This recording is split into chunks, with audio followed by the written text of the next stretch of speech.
Ok, en la clase de hoy vamos a realizar el siguiente modelito de examen. Este corresponde a un examen de hace 2 añitos. Y el enunciado nos dice tal cual lo mismo que en los otros ejercicios: calcular las reacciones y diagramarle los esfuerzos internos a la siguiente estructura. Nos presenta, en este caso, no nos dio el dato de la sección en el examen, ni tampoco estos datos de módulo de elasticidad longitudinal ni resistencia a compresión simple. Un compañero le preguntó al ingeniero qué datos íbamos a utilizar de esto, y básicamente el ingeniero le trató porque le demostraba que no había practicado ejercicio, ¿no? Ya que, como bien ustedes saben, estos datos son innecesarios cuando todas las barras tienen la misma sección, y fue un dato que nos lanzó el ingeniero, ¿no? Asuman que todas las barras tienen la misma sección transversal. Bien, ok. Nos presentaba la siguiente estructura, que en un principio, si ustedes la ven detenidamente, hace referencia quizás a una cercha, ¿no? Por la configuración de sus barras. Pero veamos cómo termina tratándose esto, digamos, ¿no? Porque tiene su trampita justamente en eso. Lo primero, antes de calcular el grado de peristático total, vamos a hacer los cálculos adicionales, ¿no? Si corresponden. ¿Tenemos voladizos que simplificar? En este caso, ninguno. Belleza, nos saltamos ese paso. Luego, ¿hay barras inclinadas de las que no sabemos nosotros su longitud y su ángulo de inclinación? Sí, ¿no? Hay barras inclinadas. La barra 1 y la barra 2 son barras inclinadas de las que nosotros desconocemos totalmente su ángulo de inclinación, que la voy a dibujar acá.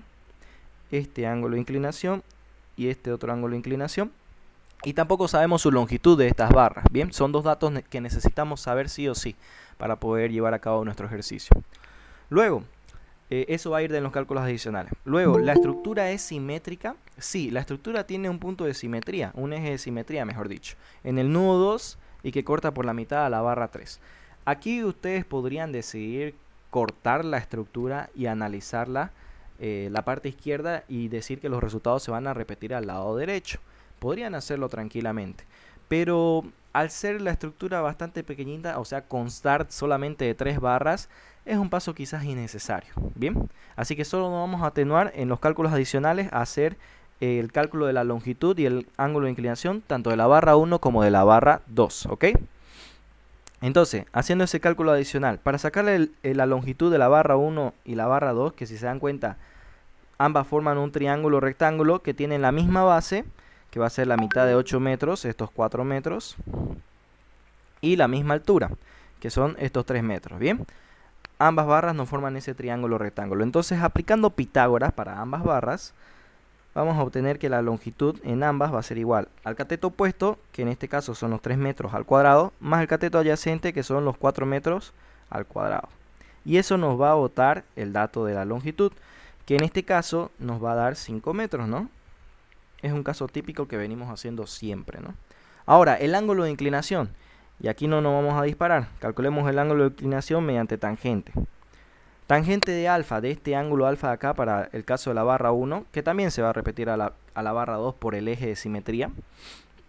¿Qué vamos a tener? Cateto opuesto, los 3 metros, esos 3 metros en el numerador, sobre cateto adyacente, que son 4 metros. Y esto ya no es como los casos habituales que nos daba el ingeniero, ahora sí varía.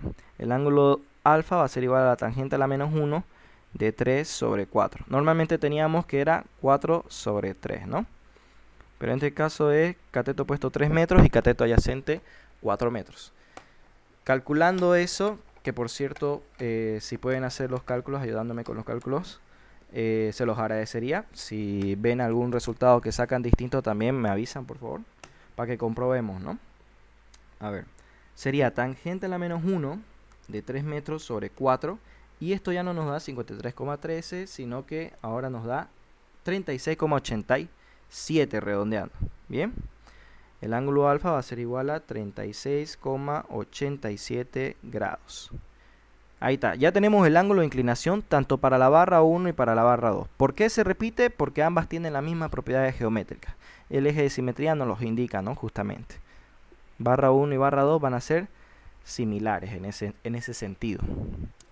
Ahora sí, ya tengo todos los cálculos adicionales. No voy a cortar por el eje de simetría porque simplemente tengo 3 barras. Ya es cortito el ejercicio de por sí, y quizás me pueda complicar más cortándolo en este caso. por el eje de simetría, gracias a esta barra 3, ¿no? Veamos entonces, el cálculo del grado hiperestático total. ¿Qué pasa?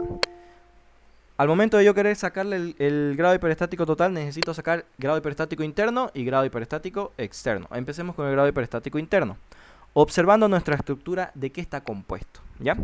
Como les mencioné, en un principio podemos decir que quizás es una biela, que es una cercha, lo que nos presenta el ingeniero, ¿ya? De por sí, sí, la estoy grabando, por cierto, si alguien la puede grabar como forma de respaldo, también se lo agradecería. A veces me pasó que el audio no lo grabé y ya es un problema, digamos eso. Bien, ok. Al momento de sacarle el grado hiperestático interno, ¿qué vamos a tener? Tenemos que observar si nuestra estructura está cerrada. En este caso, sí, nuestra estructura tiene una figura cerrada que está conformada tanto por la barra 1, barra 2 y barra 3, ¿ok? Necesitamos abrir nuestra estructura sí o sí por esta parte cerrada para que podamos resolverla, ¿bien? Y nosotros tenemos que observar por dónde nos conviene abrir, ¿ya? Yo les mencionaba que en un principio podemos observar esta estructura como una cercha, ¿ok? Sin embargo, les comento, el ingeniero lo que quería aquí no era plantearnos una cercha, ¿ok?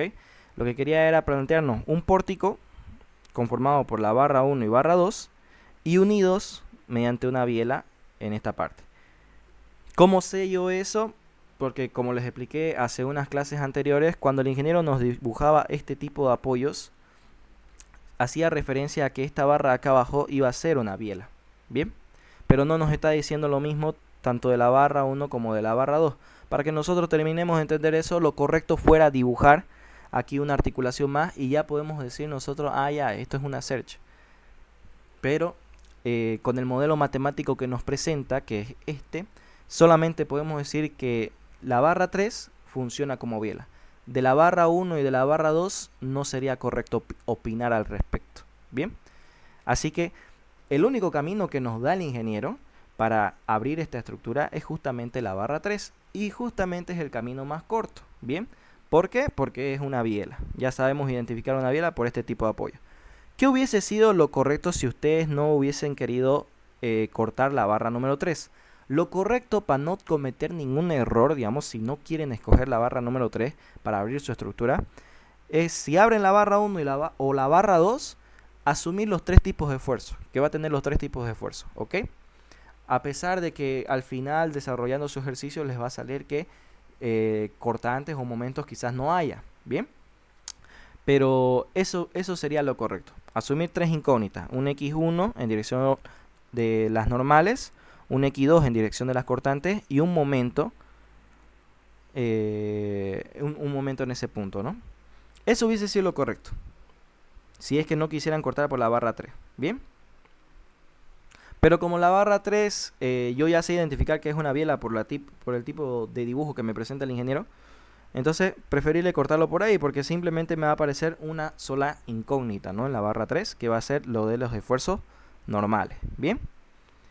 Entonces, grado hiperestático interno, ¿cómo me va a quedar? Me va a quedar igual a 1. ¿Por qué? Porque voy a abrir por la barra número 3. Lo que me lleva a que voy a tener un X1 que va a ser interno. Una incógnita hiperestática interna. Ahora, grado hiperestático externo. Calculemos el grado hiperestático externo. Veamos si tiene incógnitas externas, ¿no? Que vienen a ser las de las reacciones. Tengo un apoyo fijo que me aporta 2 reacciones y un apoyo móvil que me aporta una reacción. En total, 3 reacciones. Bien, número de reacciones va a ser igual a 3. Menos el número de ecuaciones de la estática, me dice la formulita. Número de ecuaciones de la estática para pórticos planos, que es nuestro caso, la mayoría de nuestros casos, tenemos 3 ecuaciones de la estática. Sumatoria de fuerzas verticales, horizontales y las de momento en algún punto. Bien. Si es que yo tuviera algún dispositivo de unión en mi estructura, como una articulación, yo tendría que añadirle las ecuaciones adicionales. En este caso no va a ser necesario. Bien. Número de ecuaciones de la estática, entonces se quedan 3 nomás, dándome que el grado hiperestático externo va a ser igual a 0. Entonces el grado hiperestático externo me queda que es igual a 0. Ok, no hay incógnita hiperestática externa. La única incógnita que tengo es interna, o sea, de esfuerzo interno. Voy a hallar yo un esfuerzo interno con este método. Bien. Quedándome entonces el grado hiperestático total igual al grado hiperestático interno más el externo. haciéndole entonces la sumatoria, lo que nos va a quedar es 1 más 0, dándome que el grado de peristático total va a ser igual a 1. Bien, vamos a tener solamente una ecuación de compatibilidad entonces. Una vez entonces hecho el cálculo del grado de peristático total, nos vamos a plantear la estructura isostática equivalente. La estructura isostática equivalente es una estructura que es equivalente a esta estructura hiperestática, pero que se puede resolver, o mejor dicho, que se le puede calcular sus reacciones y esfuerzos internos. Bien, esta es la estructura isostática equivalente una vez cortada la barra número 3. Si se dan cuenta, la barra número 3, una vez la corto, desaparece. Y me quedo simplemente con la incógnita x1. Bien, y esta sería mi estructura isostática equivalente. A esta estructura isostática equivalente se va a llamar E. Es a la estructura que yo le voy a aplicar el principio de superposición de efectos. Bien, voy a dividir entonces esta estructura isostática equivalente en una estructura E sub 0 que va a tener solamente el cargamento real de la estructura, ¿ok? En este caso los 100 kN puntuales en el nudo 2. Y una estructura E sub 1 que va a tener solamente el cargamento de mi incógnita, o sea la x1. ¿Qué valor le damos a x1, x2, x3? Le damos valores unitarios, ¿bien? Lo que nos termina asemejando una estructura, o mejor dicho, al método de los trabajos virtuales, ¿no? Donde dábamos valores unitarios a cargas en el sentido de desplazamiento que queríamos calcular. Se asemeja a eso, ¿bien? Entonces la E sub 1, E sub 2, E sub 3 van a tener los valores de x1, x2, lo que corresponda en cada estructura, con valor unitario, ¿bien? Ok. Esta estructura isostática equivalente entonces gráficamente se vería así: la estructura E sub 0 con el cargamento real, y luego así la estructura E sub 1 con el cargamento virtual en x1, o sea x1 le voy a dar un valor unitario. x1 va a ser igual a 1 kN acá y también acá. Otra cosa también a recalcar acá, si se dan cuenta, yo corto la barra 3. A ver, la corto por acá ya. Y me aparece el x1 y el x2, el x1, ¿ya? En esta dirección y en esta otra dirección.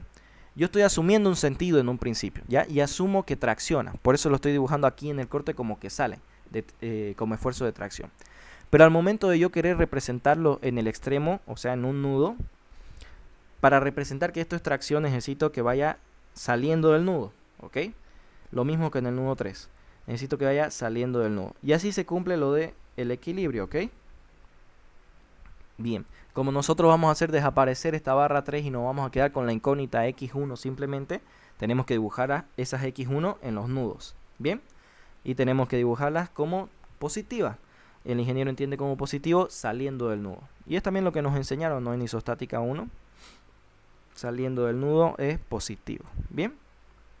Y así lo vamos a tomar entonces, ¿ya? Siempre que tengan una incógnita de esfuerzo normal. Saliente al nudo. ¿Bien? Listo. A ver. Una vez planteado entonces nuestras estructuras a analizar, tanto la E sub 0 como la E sub 1 y la estructura isostática equivalente, vamos a analizar cada una de estas, ¿ya? No la estructura isostática equivalente en sí, sino las en las que la desglosamos, ¿no? En una estructura E sub 0 con el cargamento real y la estructura E sub 1 con el cargamento virtual de la incógnita x1. Bien, conforme yo tenga más incógnitas, el número de estructuras a analizar va a ir aumentando, ¿no? Por eso hay que procurar cortar, o mejor dicho, abrir nuestra estructura cerrada por algún punto donde nosotros tengamos menos incógnitas. Bien, ok. Ahora, vamos a proceder a analizar la estructura de sub 0, pero quiero que observen algo primeramente acá. Si aquí nosotros la estructura teníamos dudas de que si era una cercha, ¿qué pasa, digamos, no? Lo más curioso sabrían que la ecuación de Moore para pórticos planos es esta, ¿ya? Bien, esa la conocemos.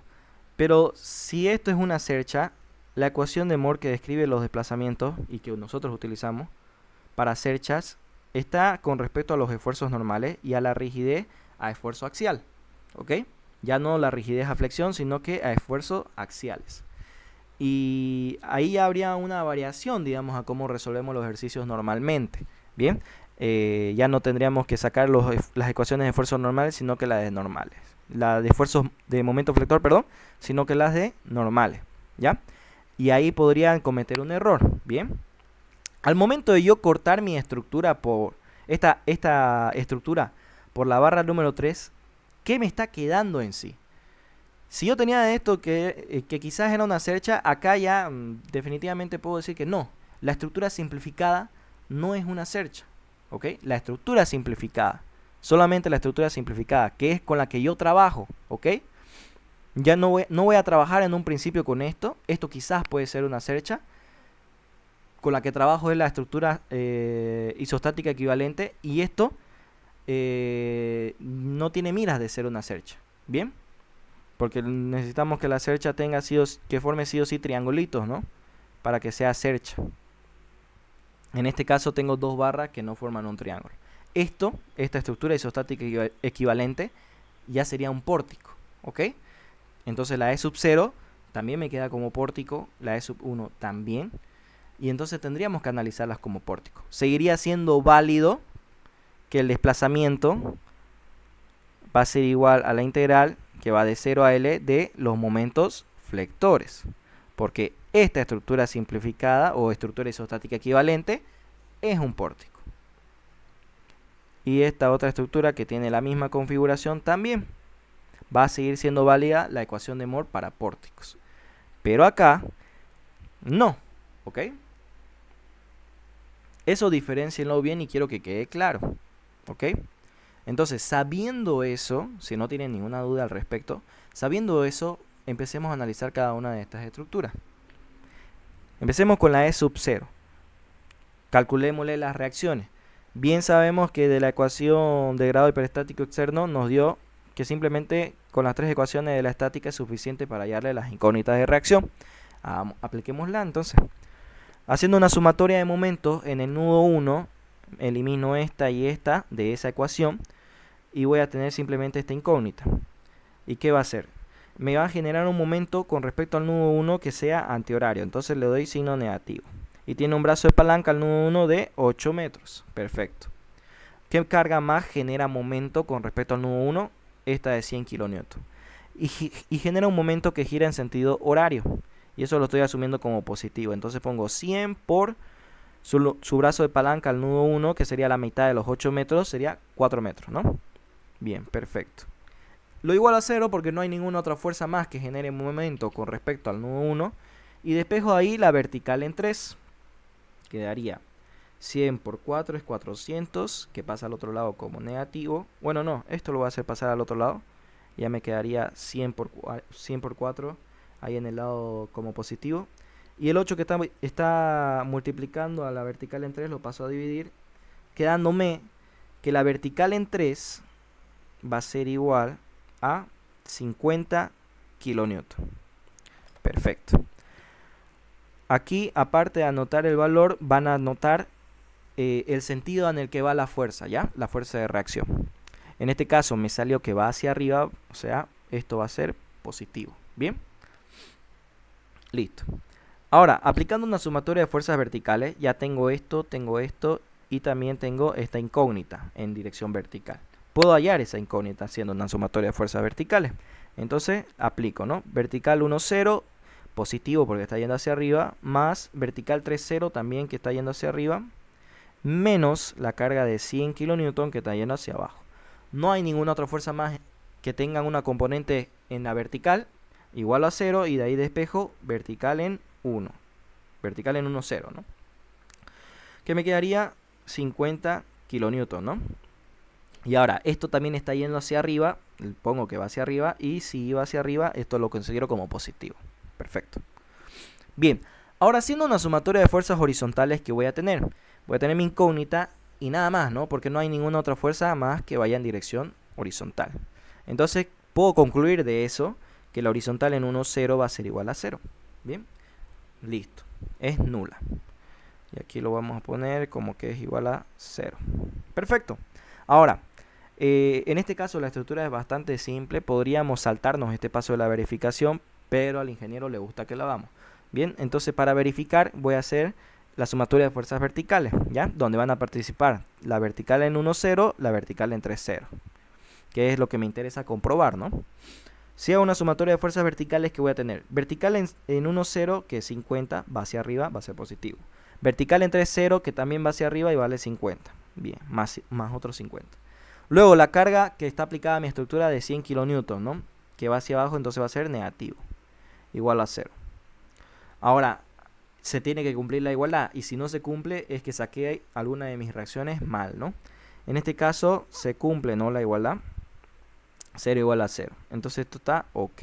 Las reacciones que obtuvimos están correctas. Perfecto. Ahora, una vez calculadas las reacciones, pasamos a calcularle las ecuaciones de esfuerzos internos. Y aquí hay algo ventajoso. Recordemos que nuestra estructura era simétrica.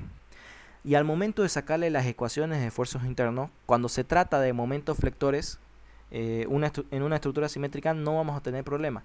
O sea, la ecuación de momento flector que saquemos en la barra 1 va a ser igual a la ecuación de momento flector, en este caso, para la barra 2, por su simetría.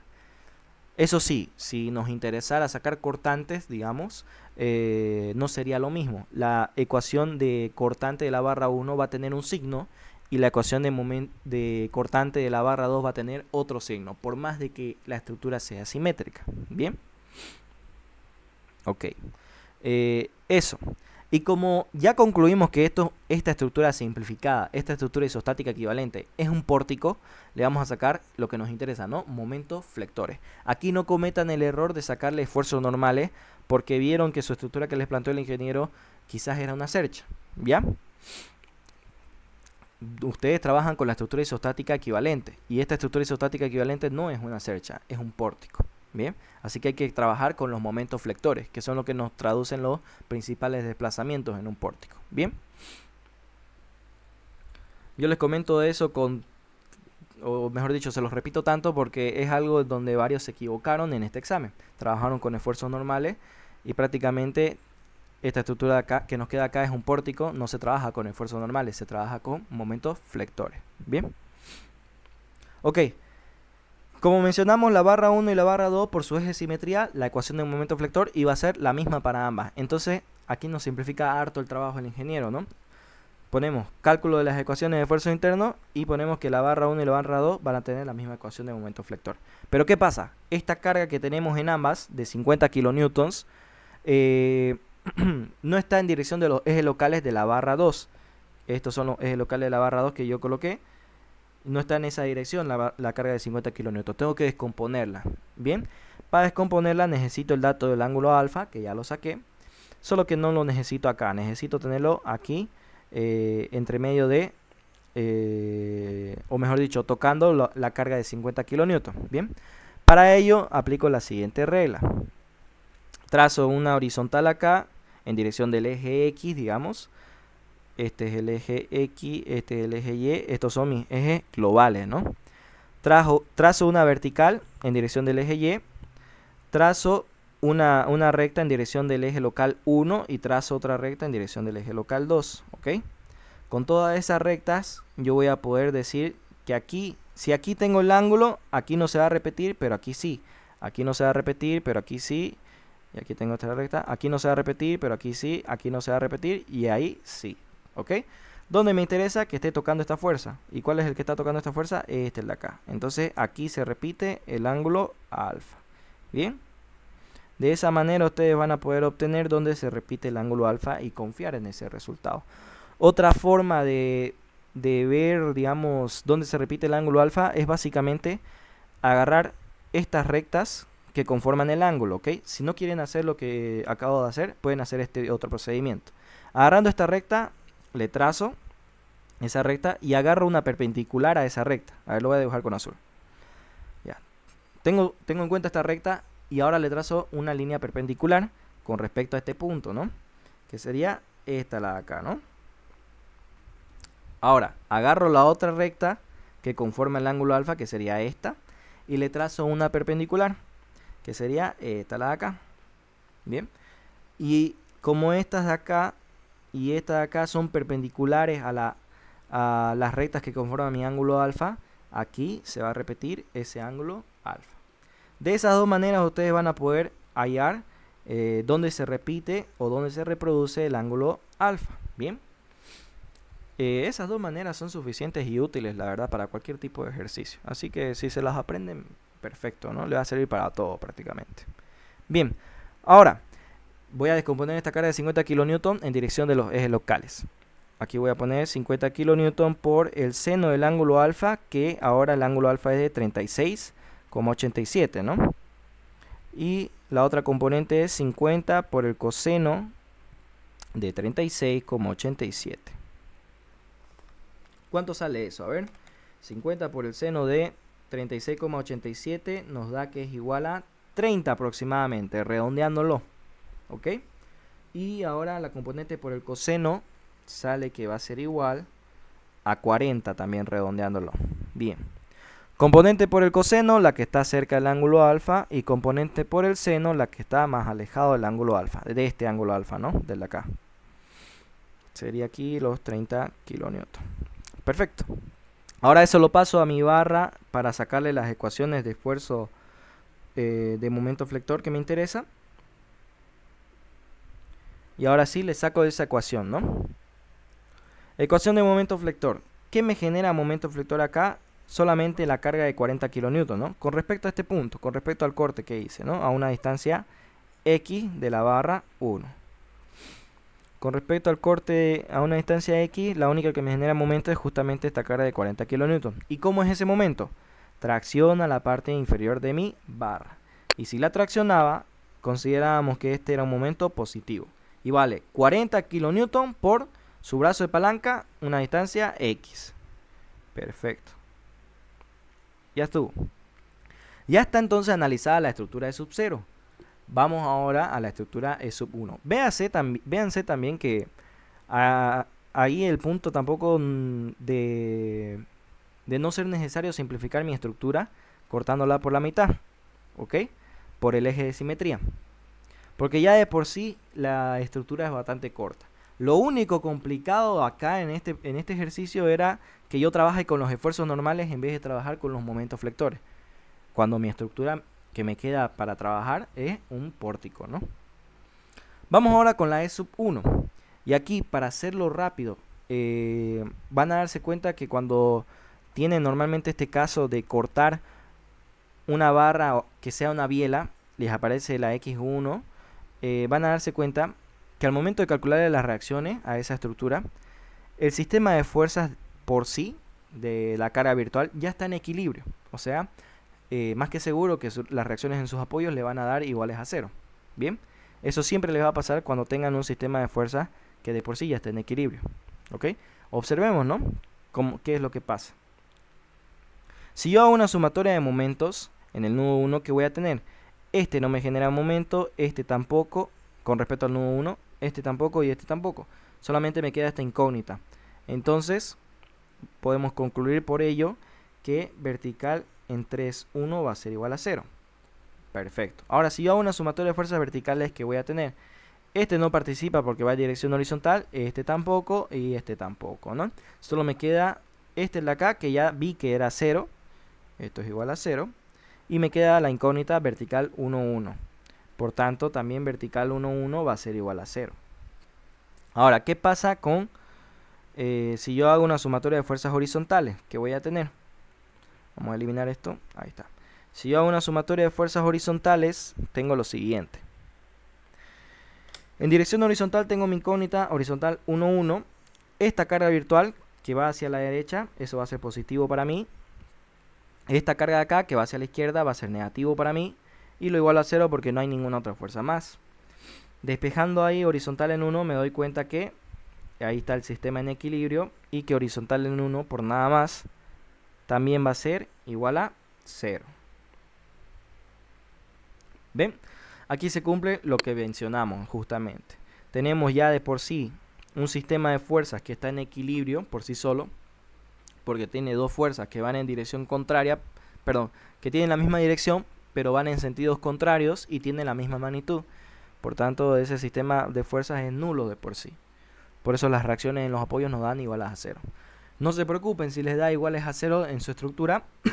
Véanse si se cumple este caso y ahí va a estar justificado, ¿no? A veces también uno se asusta porque le salen todas las reacciones iguales a 0 y piensa que lo ha hecho mal, ¿no? Así que no se asusten en la siguiente, puede ser que les pase. Bien, calculadas las reacciones, vamos a las ecuaciones de fuerzos internos.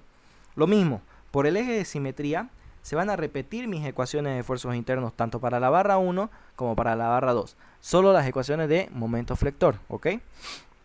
La de cortante va a cambiar el signo, como sabemos.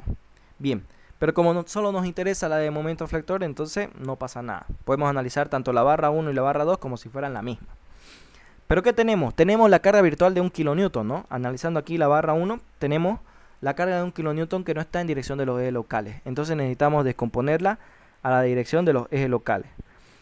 Muy fácil, entonces, ¿no? 1 kilonewton por el seno del ángulo de 36,87. Y luego 1 por el coseno del ángulo de 36,87. ¿Esto cuánto nos daría? A ver, el coseno era 0,8 y el seno es 0,6. Bien, ahora aquí no necesito ver dónde se repite el ángulo alfa. El ángulo alfa ya está tocando la carga que quiero descomponer, así que directamente lo descompongo, ¿no? El que va a estar en esta dirección es la que está más cerca del ángulo alfa, así que va a ser la componente por el coseno. Esta la acá, ¿no? Y vale 0,8 kilonewton. Y luego la que está más alejada es esta, así que va a ser la componente por el seno, 0,6 kilonewton. Perfecto. Eso lo paso aquí a mi barra que está cortada a una distancia x para sacarle la ecuación de momento flector. Bien, sacándole la ecuación de momento flector, ¿qué nos va a quedar? La única que genera momento es esta, con respecto al corte, ¿no? Esta la de acá no tiene brazo de palanca con respecto al corte, así que no genera momento. ¿Cómo sería el momento de esta carga entonces? Sería un momento que comprime la parte inferior de mi barra, por lo que va a ser negativo, menos 0,6x. Y listo. Ya tendría la ecuación de momento flector para la barra 1 y para la barra número 2 de la estructura de sub 1. Y ya estuvo la estructura de sub 0 y la estructura de sub 1 analizadas perfectamente. Bien, ¿qué es lo que sigue en los pasos? La tabla resumen de esfuerzo. Bien, aquí está nuestra tabla de resumen de esfuerzo, donde vamos a poner primera columna las barras. Si es que desgloso alguna de las barras en dos partes, también la barra 2A, digamos, y la barra 2B, las incluyo ahí. Luego, las ecuaciones de momento flector de la E sub 0, ecuaciones de momento flector de la E sub 1, y longitud de las barras, de cada una de las barras, ¿no? En formato de coordenadas para ponerlo en la integral. Bien. Ahora sí, recopilo las ecuaciones de momento flector. De la E sub 0, a ver, aquí voy a hacer más delgado el lápiz. Y de la E sub 0, concluimos que para tanto la barra 1 como para la barra 2, iba a ser 40x. 40x. Y 40x. Perfecto. Y ahora para la E sub 1 tenemos que para ambas barras es menos 0,6x. Menos 0,6x menos 0,6x. Y sabemos que tanto la barra 1 como la barra 2 tienen la misma longitud, 5 metros. Perfecto. Teniendo esa tabla de resumen de esfuerzo, vamos al siguiente paso, que es el plantear, perdón, el aplicar la ecuación de compatibilidad de las deformaciones. Que aquí está, ¿no? Ecuación de compatibilidad de las deformaciones. Cuando tenemos una sola incógnita, la ecuación de compatibilidad era esta, la de acá. A la cual, cuando teníamos la misma sección en todas las barras, le multiplicábamos la rigidez, ¿no?, de esa barra. Eso lo hacíamos teóricamente, porque en sí no lo sacamos este valor. Y nos quedaría que la ecuación de compatibilidad queda en esto. ¿Bien? Y ya no era necesario calcular la rigidez, porque ya lo teníamos en este lado de la ecuación, así, ¿no? Y la ecuación de Moore que utilizábamos era esta, ¿no? Que de aquí necesitamos en sí el producto de la rigidez por el desplazamiento, así que necesitábamos llevar esta rigidez afuera, ¿no?, de la integral. Llevándola afuera de la integral nos quedaba que era 1 sobre la rigidez por la integral de 0 a L de el momento en I por el momento en J. A ver, momento en I por el momento en J. Bien. Y pasando la rigidez al otro lado de la igualdad, pasaba a multiplicar, ¿no? Quedándonos el producto de la rigidez por el desplazamiento. Bien. Perfecto. Entonces trabajábamos, cuando teníamos la misma sección transversal en todas las barras, trabajábamos con esta ecuación de compatibilidad y esta ecuación de Moore. Empecemos entonces sacando los desplazamientos que nos interesan. Primero el delta 1, 0. Aquí está, E por I del delta 1, 0 va a ser igual a la integral de la primera barra, que es la barra 1, que va de 0 a 5.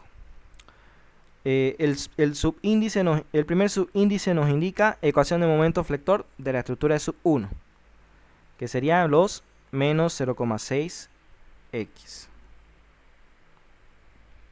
Por el segundo subíndice nos indica la estructura, el momento flector de la estructura de sub 0. Entonces tenemos acá los 40x. Perfecto. Vamos ahora con la siguiente barra, que es la barra número 2, que va de 0 a 5. Y de nuevo, momento flector de la E sub 1, menos 0,6 x por momento flector de la estructura de sub 0, que es 40x. Aquí esto, como tanto la barra 1 como la barra 2 tienen la misma ecuación de momento flector, tanto en en estructura de sub 0 como en estructura de sub 1, podíamos hacer lo siguiente. En vez de anotarlo así por separado, podíamos anotar 2 por la integral de 0 a 5, tienen la misma longitud ambas barras y también las mismas ecuaciones, y podíamos anotar de esta manera. Cualquiera de los dos sirve y nos va a tener que sacar el mismo resultado, ¿ok? Resolviendo esa integral, que vamos a tener? Tenemos que esta es menos 0,6x por 40x, que va de 0 a 5, y a toda la integral le voy a multiplicar 2. Me quedaría entonces que la rigidez por el desplazamiento 1, 0 me da menos 2000. Bien, ya está el primero. Ahora vamos a sacar el delta 1, 1. Para el delta 1, 1 de nuevo, vamos con las barras 1, que va de 0 a 5. Me dice el primer subíndice, ecuación de momento flector de la estructura de sub 1. Y el segundo subíndice también. Entonces simplemente agarro la ecuación de momento flector de la estructura de sub 1 para esa barra y lo elevo al cuadrado. Y ya estaría. Vamos a la siguiente barra, que es la barra número 2, que también va de 0 a 5. Y me dice ecuación de momento flector de la estructura de sub 1 por la ecuación de momento flector de la estructura de sub 1 de nuevo. Y me quedaría menos 0,6x elevado al cuadrado. Y de nuevo acá, como ambas barras, tanto la 1 como la 2, tienen la misma ecuación de momento flector en la E sub 1, yo podría haber anotado esto de la siguiente manera. 2 veces la integral, que va de 0 a 5, de menos 0,6x al cuadrado, y me tendría que botar cualquiera de estas dos formas, esta o esta la de acá, el mismo resultado, ¿ok?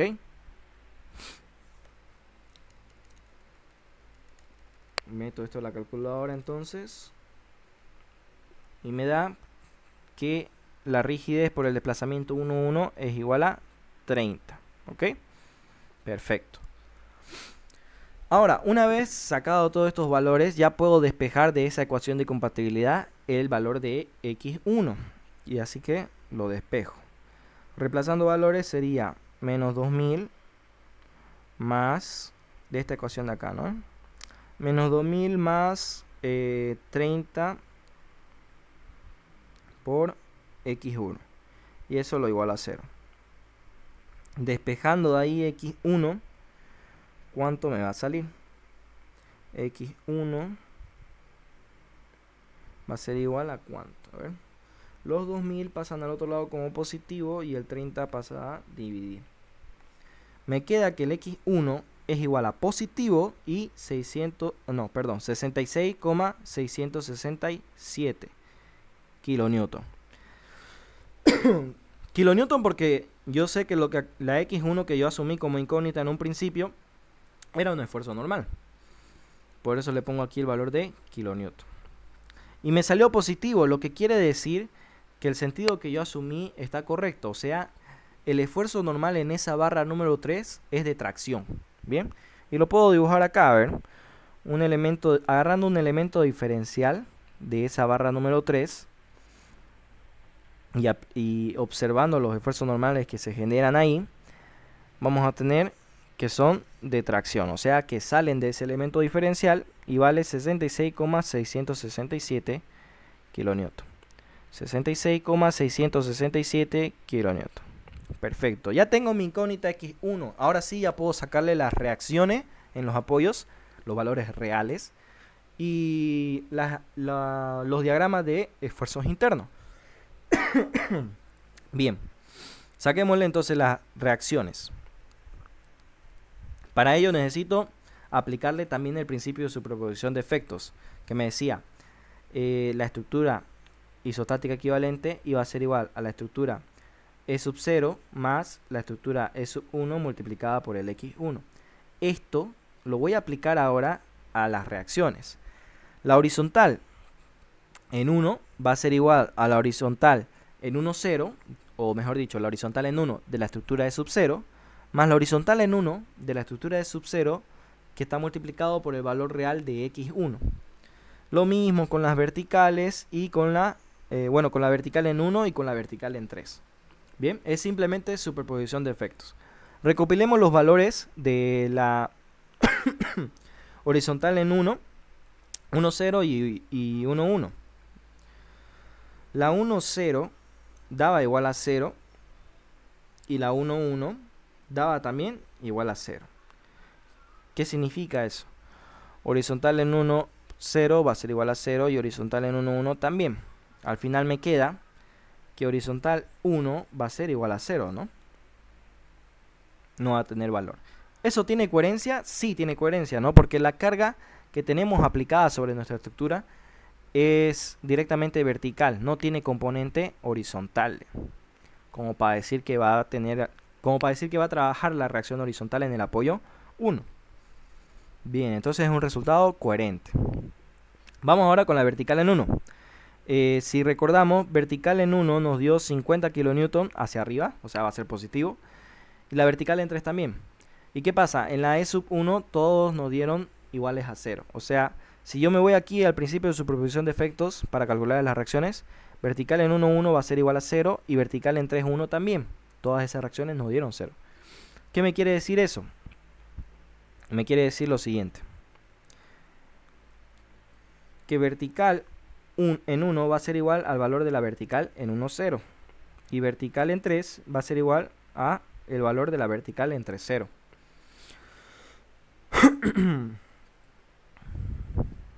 Por tanto, vertical en 1. Sé que en la 1, 0 valía 50 y que iba hacia arriba, va a ser positivo. Entonces esto va hacia arriba, esa reacción. Y la vertical en 3 también valía 50 y sé que iba hacia arriba. Perfecto. Ya tengo las reacciones reales de mi estructura, que debido a que en la estructura de sub 1 tengo un sistema de fuerza directamente en equilibrio, las reacciones van a tener los mismos valores que la de la E sub 0, si se dan cuenta, ¿no?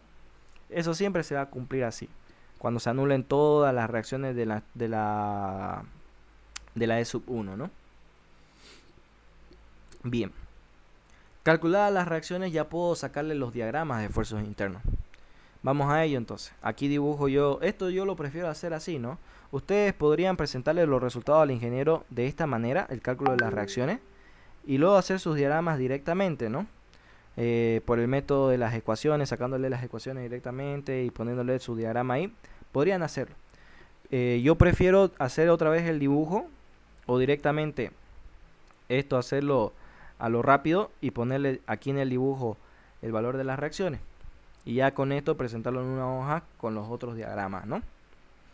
Ya ahí depende de ustedes, ¿no? De que sea más fácil y con el tiempo que lleguen también a esta parte del ejercicio. Como verán, a veces el ingeniero nos va a poner ejercicios bastante sencillos, pero que tienen esa trampita, ¿no? De que acá no había que trabajar con los esfuerzos normales, había que trabajar con los de momento flector. Bien, porque la estructura isostática equivalente era un pórtico. Bien, Aquí nos salieron las reacciones igual a 50. Recopilo no todos los datos que tengo, porque aquí también dibujarlo de nuevo me permite recopilar todos esos datos que tengo. Aparte de las reacciones, tengo el valor de el esfuerzo normal en la barra número 3, que es un esfuerzo de tracción y que vale 66, bueno, aquí lo voy a poner 66,667 kilonewton. ¿Qué significa? Que al momento de yo querer analizar la barra 1, voy a tener los 50 kilonewtons y además el esfuerzo normal de 666,667 debido a la barra 3. Y aquí igual.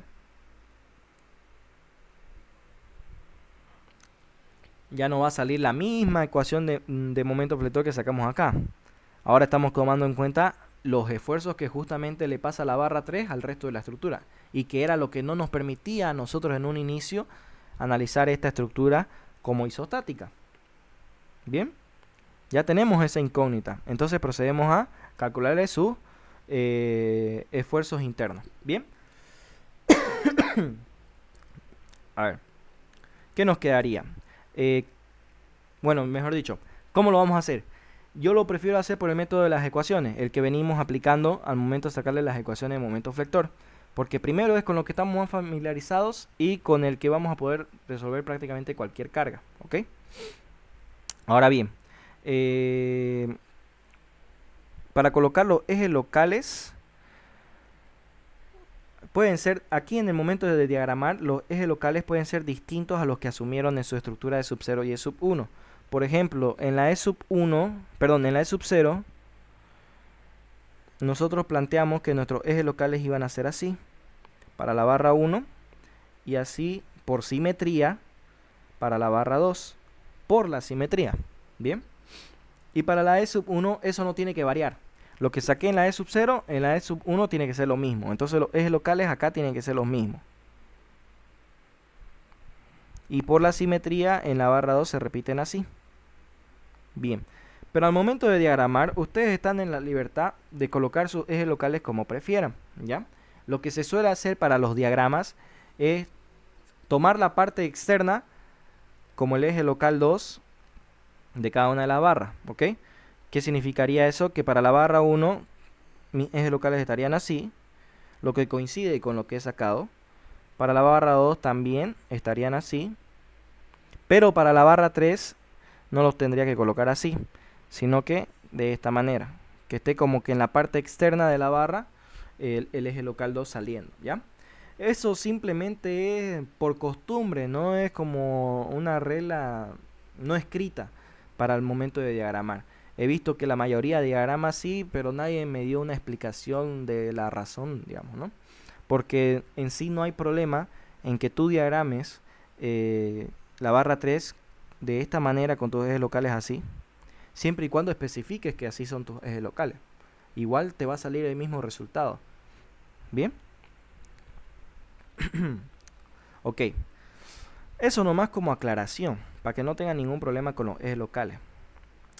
Ahora, la barra número 3, como era una biela, no necesito sacarle más esfuerzo, solamente tiene esfuerzos normales. Entonces me quedaría ver la barra 1 y la barra 2 y comprobar si de verdad eran, si de verdad toda mi estructura es una cercha, o esto funciona como barras con flexión y cortante, ¿ya? Pongo acá entonces análisis de la barra 1. Barra 1. Que por simetría va a ser igual a lo que tenga en la barra 2. Primero, tengo la barra 1 aquí, su longitud, y además tengo una carga de 50 kilonewtons que no está en dirección de los ejes locales, y un esfuerzo normal de tracción, o sea, saliendo del nudo, que vale 666,667 kilonewtons. Y sé que el ángulo alfa está acá. Ambas fuerzas no están en dirección de los ejes locales, pero yo los necesito en esa dirección. Así que lo voy a descomponer esta carga roja de reacción del apoyo en dos componentes en estas direcciones. Y la azul en dos componentes, una en esta dirección y la otra en esta otra dirección, ¿no? Eso lo voy a trasladar acá ya. Listo. No, ¿sabes qué? Mejor lo dejo ahí nomás. Acá. Eso está sobre la barra, pero sí, ¿ya? Bien. La carga en azul del esfuerzo normal de la barra 3 lo puedo descomponer directamente. 666,667 por el seno del ángulo alfa, que era 36,87, y luego la componente por el coseno, 36,87. Bien, 66.667 por el seno de 36,87 nos da 40. Y ahora la componente por el coseno nos da 53,33. Bien, perfecto. Voy a poner 3 decimales ya. Ahí está. La componente por el coseno sería el de acá, que está cerca del ángulo alfa.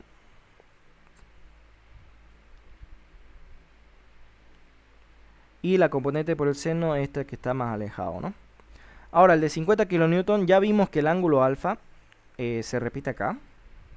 No es necesario hacerlo de nuevo, pero si quieren comprobar, lo pueden hacer de nuevo todo el procedimiento, ¿no? Pero así a lo rápido, aquí está una de las líneas que conforma este ángulo alfa, y su perpendicular es esta, y aquí está la otra línea, y su perpendicular es esta. Entonces se repite acá el ángulo alfa, ¿bien? Ya sabemos que ahí se repite. Ok. Ahora, la carga de 50 kN con respecto a ese ángulo alfa ya lo hemos descompuesto, ¿no? Aquí. Ya sabemos sus valores. No es necesario hacerlo de nuevo. Pero solo en este caso, ¿no? En los otros casos quizás sí.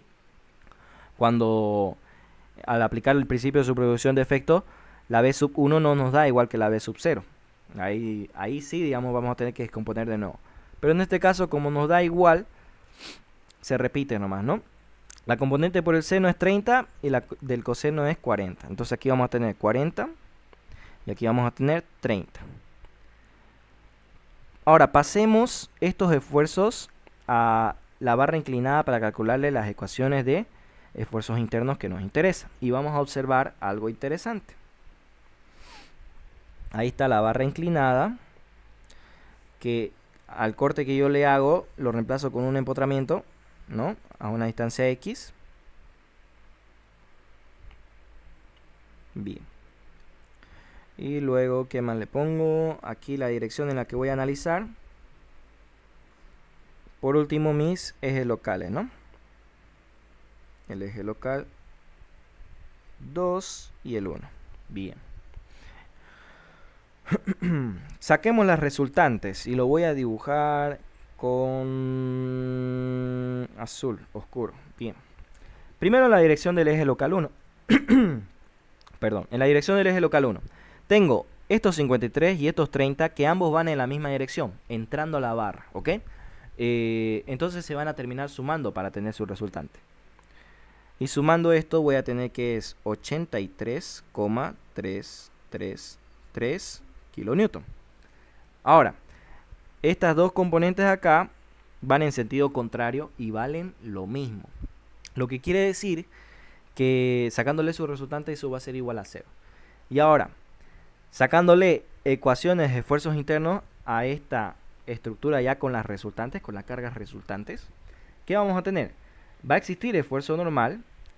La K me genera esfuerzo normal. Y como está entrando la barra, está comprimiéndola, ¿no? Entonces va a ser negativo, según nuestra convención de signos, 83,333 kilonewton. Constante a lo largo de toda la barra, ¿no? Porque es un esfuerzo puntual. Y al momento de sacarle cortante, ¿tengo alguna fuerza que me genere cortante? No. Desaparecieron, se hicieron iguales a 0. La cortante va a ser igual a 0.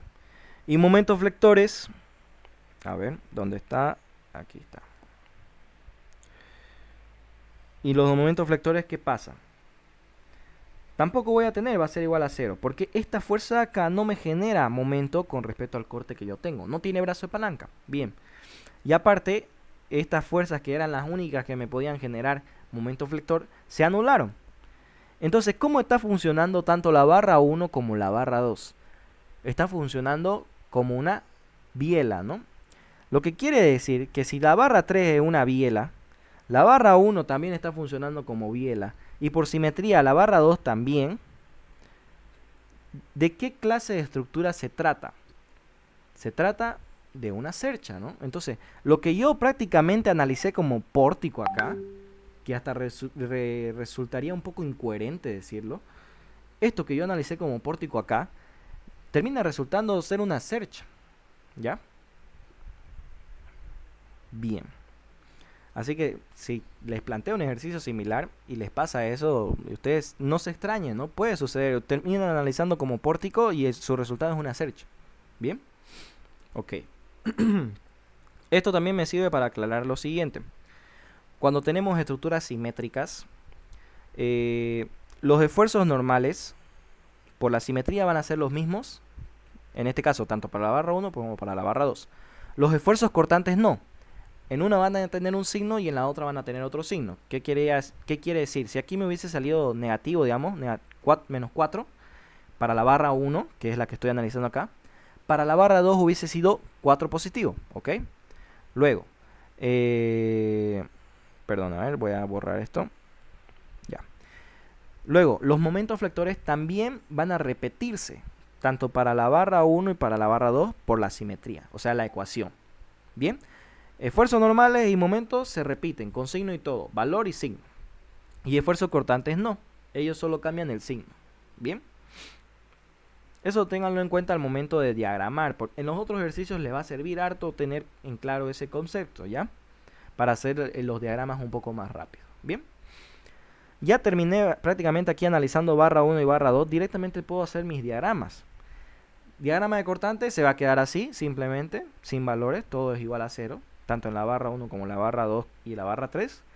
Y momentos flectores también se va a quedar así. El que va a tener valores es el de esfuerzos normales. Bien. ¿Y cómo va a ser ese diagrama? A ver, dibujémoslo. Voy a poner aquí que sea más grueso la línea de 30. Bien. Para la barra 3 primero, me salió el X1 que era positivo. Entonces va a ser tracción. Si yo asumo mis ejes locales de esta manera, tracción, ¿en dónde va a ser? En la parte externa de la barra, o sea, en esta parte. Y compresión va a ser en esta parte de abajo. Bien. Como es tracción, lo dibujo acá, en la parte de abajo. 66,66 newtons. Acá, le pongo el símbolo de tracción y pongo que vale 66,667 kilonewton. Aquí es suficiente con 2 decimales ya al momento de diagramar. Pueden trabajarlo con 3 para que le dé un resultado más exacto, ¿ok? O mejor dicho, que le cierre bien el resultado. ¿Bien? Porque más exacto no va a ser en realidad. Bien, ahí está. Tanto para la barra 3, ahora para la barra 1 y para la barra 2, que va a ser prácticamente lo mismo. Esto de acá, 83.333, que está comprimiendo, ¿ok? Si los ejes locales yo lo tomé así, en esta parte es los positivos para esfuerzos normales y en esta parte los negativos. Entonces tendría que dibujarlo en esta parte de abajo. Ahí y ahí. Y esto es compresión constante a lo largo de toda la barra. Y en este punto vale menos 83,33. Y en este otro punto menos 83,33. Esto lo voy a trasladar un poco más para acá. Listo. Para la barra 2, como es simétrica mi estructura, mi cercha, se repite prácticamente lo mismo. ¿Ok? Ahí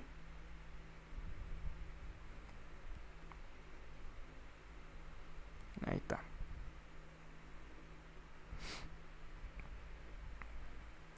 Esto va a ser negativo, va a tener el mismo valor acá, menos 83,33. Y aquí también, menos 83,33 kilonewton. Y listo, ya estaría resuelta mi estructura. Nótense que el ejercicio en sí no es complicado. Bien. ¿Dónde está el tumbe del ingeniero? Es básicamente el inicio. El que nosotros, en vez de trabajarlo como pórtico, la estructura isostática equivalente, la trabajemos como cercha. Y ahí nos saldría otro resultado. No nos saldría lo que deseamos. Bien. Ese sería, digamos, el tumbe de este ejercicio. Ejercicios de este estilo suele meter el ingeniero. Coincidió, la verdad, que el año pasado al segundo semestre le metió prácticamente el mismo ejercicio, solo le cambió las cargas. Así que es una constante que yo enseñe este ejercicio cada semestre para que, por si lo repito otra vez, digamos, ¿no? Ya que es un ejercicio que no hay que dejarnos ganar con el ingeniero, porque es un ejercicio que, quieran o no, vale 50 puntos. Y son 50 puntos fácilmente ganados, ¿no? Bien. No sé si tuvieran alguna duda al respecto del ejercicio, del cómo se lo trata. Si está claro esa parte, entonces la ayudantía quedaría hasta acá.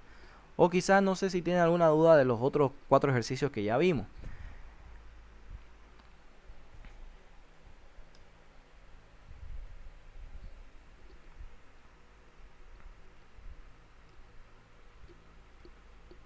Bien, si no hay dudas al respecto, lo dejaríamos entonces la clase hasta por acá. Eso sí, no sé si me pudieran comentar eh, cómo van el avance con el ingeniero, para yo estar más o menos al pendiente cuántas clases más es que tenemos. Porque he visto que sí ha suspendido varias clases, ¿no? A ver, voy a terminar esta grabación acá. Y eso nos da